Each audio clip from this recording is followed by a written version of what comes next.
What's going on, guys, and welcome back to another episode of Career Mode. This is episode number 197, and we start today's episode off with a game against Arsenal here in the FA Cup semi-final at Wembley. And of course, I have said I really do want to win a treble this year, but unfortunately not sure we can win all three. We've won one, we've already won the Capital One Cup, and if I end up with two trophies, either the League or the FA Cup, I'll still call this a very good season. And as we take on Arsenal here, the other tie is Spurs against Norwich, and you'd fully expect Spurs to win that, but who knows? But yeah, we take on Arsenal, and their side, of course, very decent, some great players in there, but we had a fully fit squad after we rested all the players in the midweek game against Southampton, so I definitely fancy we would not be considered favourites per se necessarily, but certainly good contenders for this game. But the first chance before in the 10th minute here, or the first incident I should say, as Kelvin gets on the ball, and Jack Wilshere just dives in at the back of him, takes him down, two-footed challenge by Jack Wilshere, not nice at all. And Kelvin, who's pretty much only just came back from injury, looks like he's set for another one, so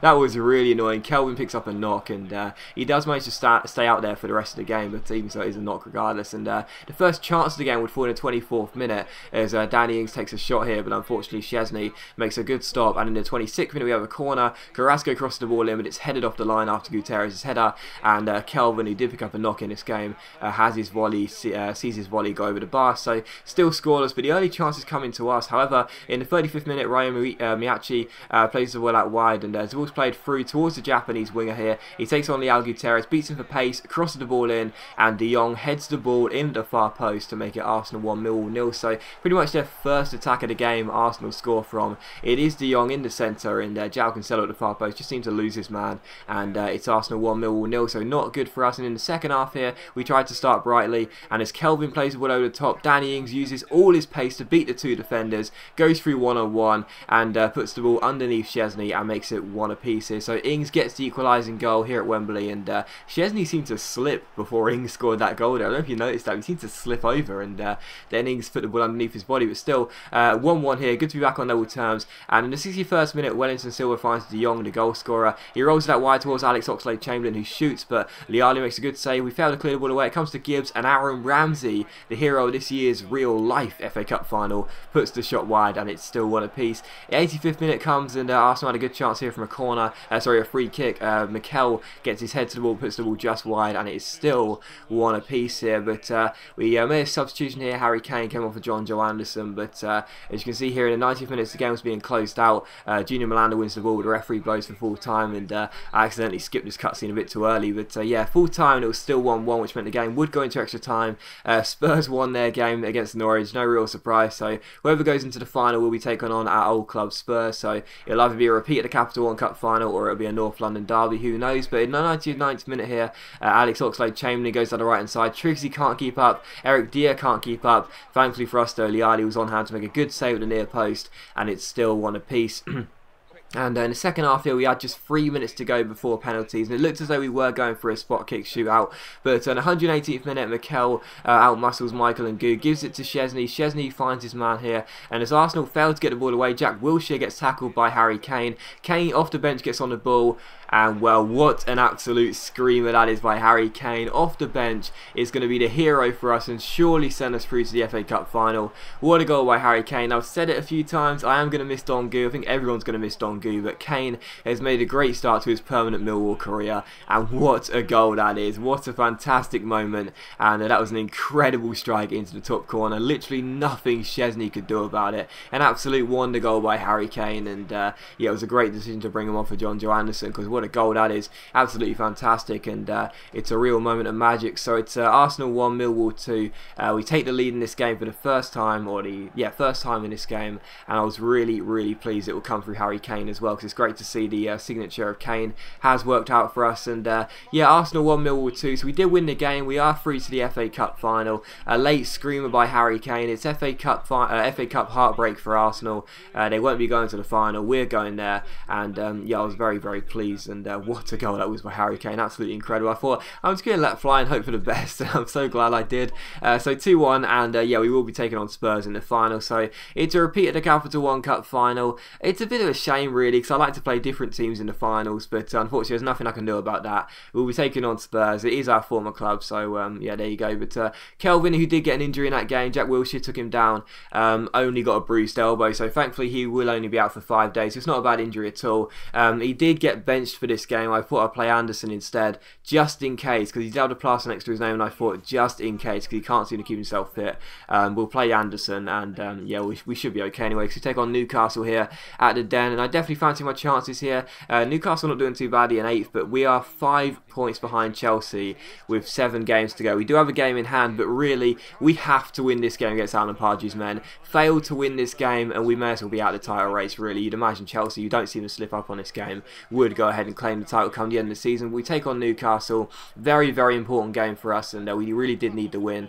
And the first chance would fall directly from kickoff as Ben Arthur finds Castaños here. He rolls it through towards the number 35. He finds Hatton Ben Arthur, the Frenchman. Back to Rodrigo Caio. He finds Haidara. He finds Labyad. Eventually a shot is taken, but Liali makes a good stop, and it's still 0-0. So Newcastle almost scoring from the first attack there, but thankfully they didn't. And in the 21st minute, another good chance for them. The free kick is taken, but Liali wins the ball there from the header.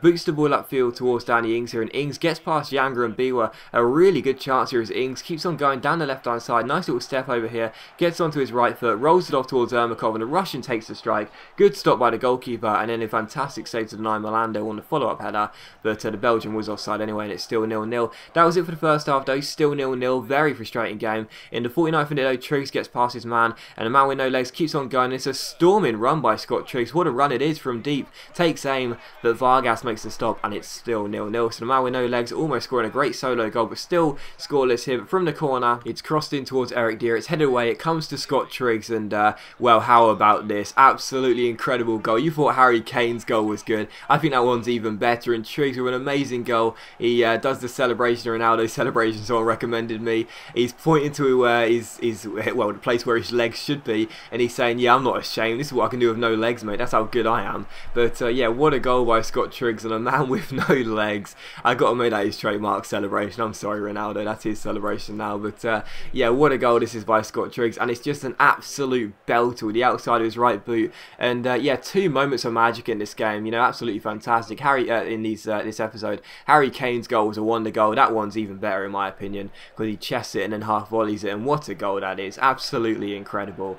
And yeah, thank you to the person he told me I should do that celebration, because that looked really, really funny. But yeah, the man with no legs, he's not ashamed. He's happy to point to the place where his legs should be, and he makes it Millwall 1, Newcastle 0. And in the 72nd minute here, Newcastle come forward, and they end up getting the equalising goal. Johan Kabay, the Frenchman, gets the goal there. So back from PSG, obviously. Fantastic finish, and it's Millwall 1, Newcastle 1. So very frustrating, because like I said, we had to win this game, and unfortunately we'd already surrendered the lead, and Newcastle were back on level terms. But directly from kickoff, we try and hit back. Ermakov goes down the right hand side and finds Todd Kane. He tries to fizz in across, but Haidara blocks it. It goes behind for a corner, and I've said it over the past few episodes, I've said it all season, Eric Dier is a monster from corners, and again it proves to be the case. He wins the header, it goes into the bottom corner, and it's 2-1 to Millwall. So I have to say, I think the goalkeeper should have saved that one, but he didn't, and it's Millwall 2, Newcastle 1. Eric Dier gets the goal, and yeah, I was very, very happy with that, because we do go ahead and retake the lead,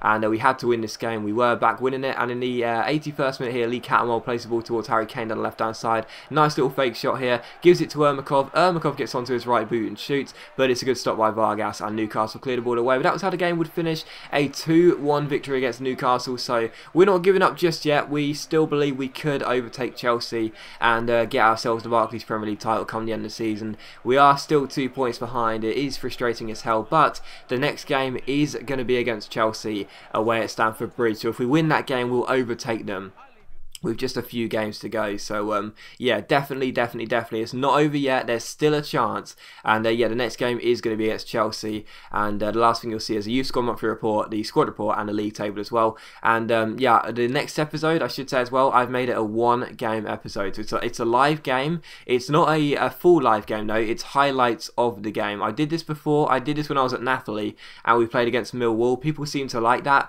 so I thought I'd do it again. So we'll be taking on Chelsea. It'll be a 1 game special. channel, and you'll see the highlights of that game, and of course I'll be commentating over it live, so hopefully you'll enjoy that. It should be really good fun to watch. Like I said, everyone seemed to enjoy it when I did one at Napoli against Millwall, so hopefully you enjoy it. But yeah, last thing you see here is a squad report, a youth squad monthly report, the full squad report, and also the full league table as well. So you can take a look at how the players are doing here real quick as we enter the final month of the season, and you can also see as well the full league table in just a moment. And of course, like I said, we are 2 points behind Chelsea with just a few games to go. The next game is against Chelsea, and if we win it, we'll overtake them by 1 point, and of course just a few games to go. That will mean that fate will be in our own hands and we can control who wins the title. But as always guys, a big thank you for watching the video. I really hope you have enjoyed it. If you have enjoyed the video, please leave a like, that's much appreciated. It really does help my channel out, and I'll see you for the next episode of Career Mode very soon, which of course a reminder, it will be a 1 game special against Chelsea, which will be the title decider.